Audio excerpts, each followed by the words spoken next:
Thank you very much, Caroline and Catherine, that you have taken the time to speak with you. The reason for our talk is very beautiful. The publishing of your book, Co-Creation, finally in Germany. Mm-hmm. So thank you very much to be my guest.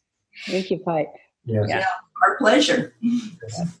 So co-creation is right now here in Germany, and I guess also in the United States, it's kind of trendy word. Everybody seems to be in co-creation. Also companies are speaking about co-creation. So let's start with, what does co-creation mean? Well, just by chance the other day, I Googled the word co-creation, and it came up with over 6 million results. Now, when Catherine and I first heard this word, which was decades ago, nobody was talking about it. But most people today, those 6 million, they're giving it's used in business a lot. And in business, it means an economic strategy where you bring together various stakeholders to create something that's of mutual value, a service or a product. Our definition is, there's many ways to define it, but our definition, one of them is conscious alignment with the creative process of nature, which happens both internally and externally, and both individually and collectively. So essence to essence, heart to heart, communion to create something for the greater good. Mm. Yeah.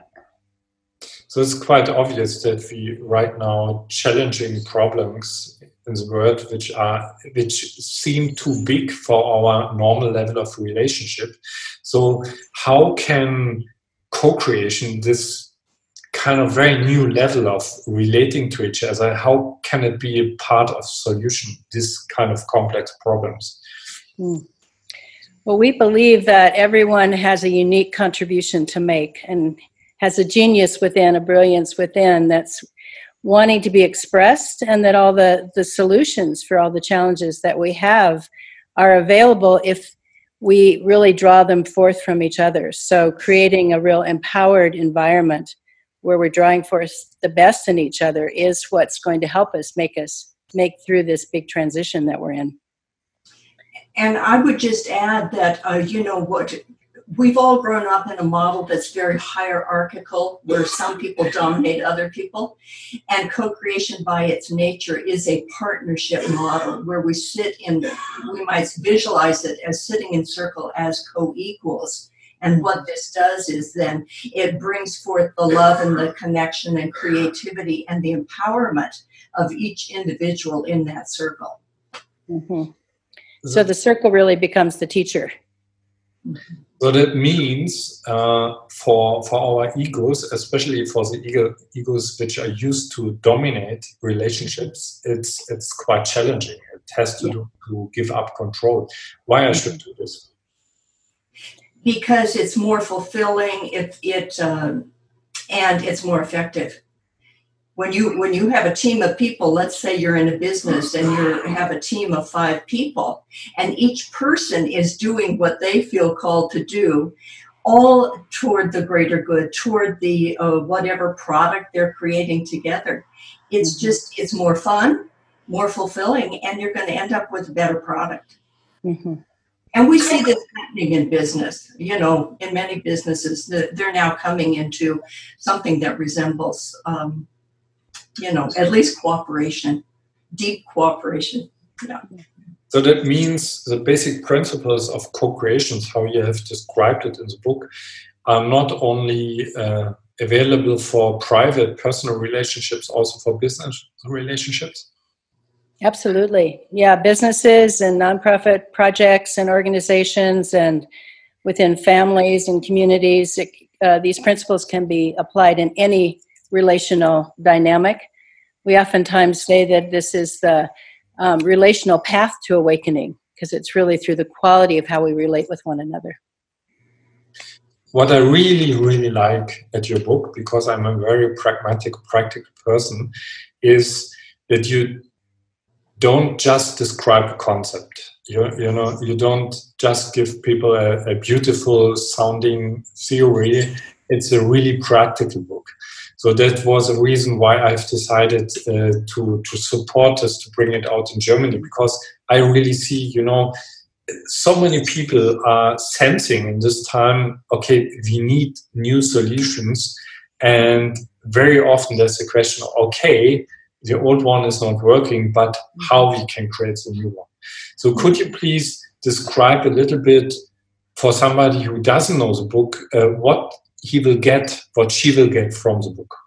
Yeah. I think the first thing to be said is that the subtitle of the book is that it's an experiential guide for discovering your deeper purpose and for contributing to the birth of a better world. Mm-hmm. So what would you get? There's about maybe about 8 essential steps in the process. And one of the really practical things you learn from this book is how to come back into resonance, into heart connection with another person if you're feeling out of relationship. What are the exercises? What's the language? What's the process? Because, you know, that's a big problem in many people's lives. They're not feeling connected to their own family. And when they're out of sorts with a friend, they don't really know how to resolve it. So that's just one little piece. And exercises for really building that resonant field. So agreement fields that create a safe container where we can build our trust with one another and be able to collectively access a higher wisdom that's present in we call it collective intelligence, or where those solutions then can be easily accessed. And there's exercises also about discovering your calling. What is your life purpose, and how do you access that? That's really important for many people. So that means it's not only supporting a strong us, a strong we, it's also supporting a strong me, or better said, a strong self.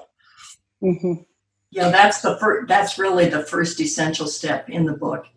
Is we call it making the shift from ego to essence, but coming in touch with our authentic self and empowering ourselves, and all the practices that each one of us do, which are very individual but very essential, because you can't co-create as an ego. You have to co-create from your authentic self.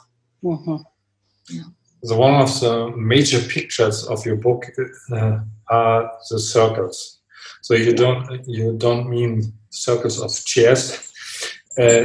So what do you mean with circles? Can you explain it a little bit more? Because there are different levels of circles. Oh yeah. Well, we call. I think what you're referring to, Veit, is we call each chapter Circle 1, Circle 2, Circle 3. Is that what you're referring to? Yeah. Also, when I was at your seminar, you had this picture of outer circles, more inner circles. Mm-hmm. Yeah, that's just the map that we use so that we can transmit this information to other people. But we could also call each one of those circles basic elements of co-creation. It's really what they are, the pillars of co-creation. So it's not a linear process at all. It's all happening dynamically. Mm-hmm. Even though there's a movement, like you were referring to, beginning with a strong I, and awakening the co-creative self, and then moving through the various circles to the last one being the convergence of cores, which is really about creating a co-creative culture. How do we transform our culture as our consciousness is evolving? Then how does this embodied in every aspect of life? Because all the systems that currently are clearly not working need to be transformed to match the consciousness that's emerging. So is this something for everybody, or would you say, no, there are some conditions which have to be fulfilled that you can use this kind of book? I think if you have the intent, the commitment, the desire, anybody can use this book. Mm-hmm. But for me, because I grew up in a hierarchical society, there's some things I had to learn to move out of that model into a model of, co-equality.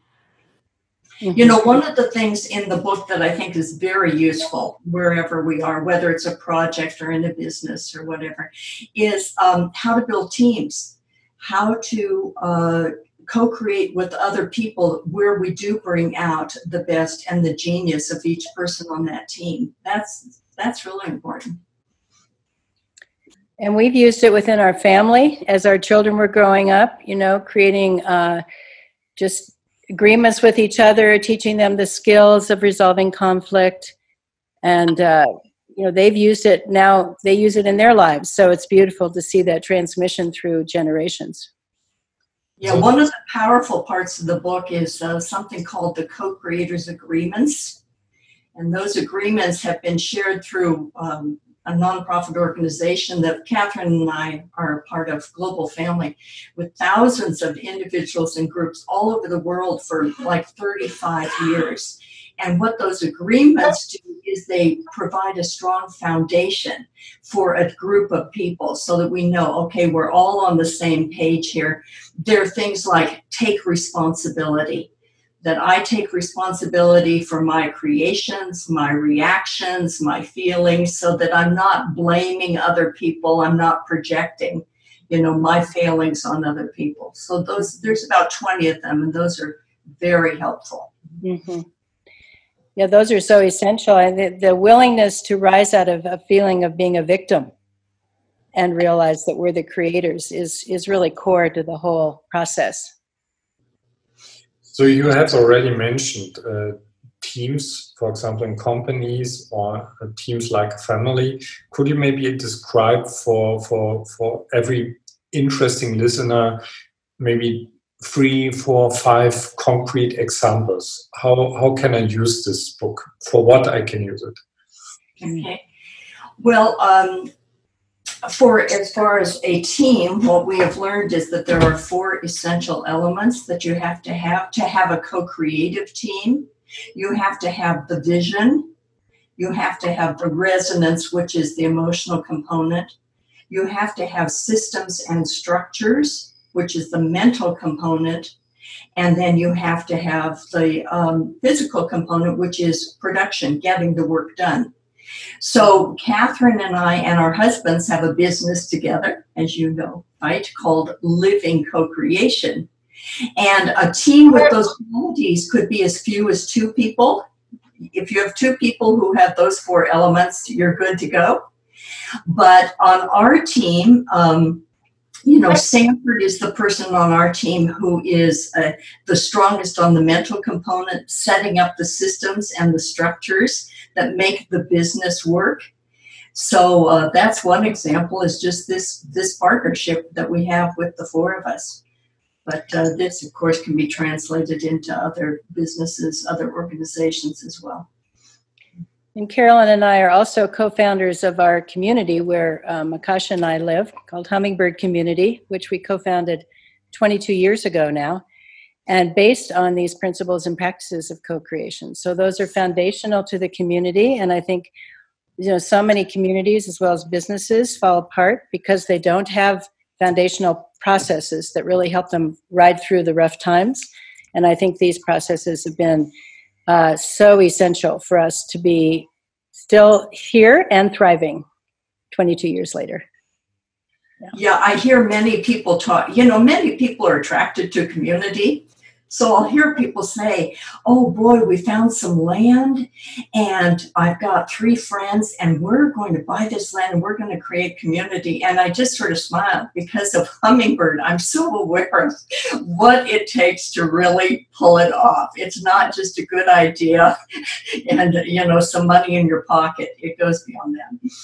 Yeah, I think that's very important for people to know that you're not some just people in the head sitting on a mountain and receiving kind of beautiful concept. I mean, you really have lived it through again and again. So could you please tell us a little bit more about your background? So how this beautiful and important subject came to you? Well, for myself and my husband, Makasha, we've been together for 45 years. And at the very beginning of our relationship, we met Barbara Marx Hubbard.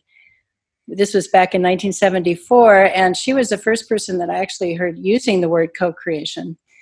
And then we found just naturally, because we feel like we're encoded with this understanding, that we were doing all of our various projects and business endeavors using these principles, but they hadn't been defined. And it was really Carolyn then, and together with Barbara, which you can share about, bringing them into an articulation and defining processes that really support it, that helped us realize we were living these, and then began teaching them in the late 80s. So, Carolyn, why don't you share about how you came into them? Yeah, in 1983, Stanford and I were working with Barbara Marx Hubbard on something called the Campaign for a Positive Future.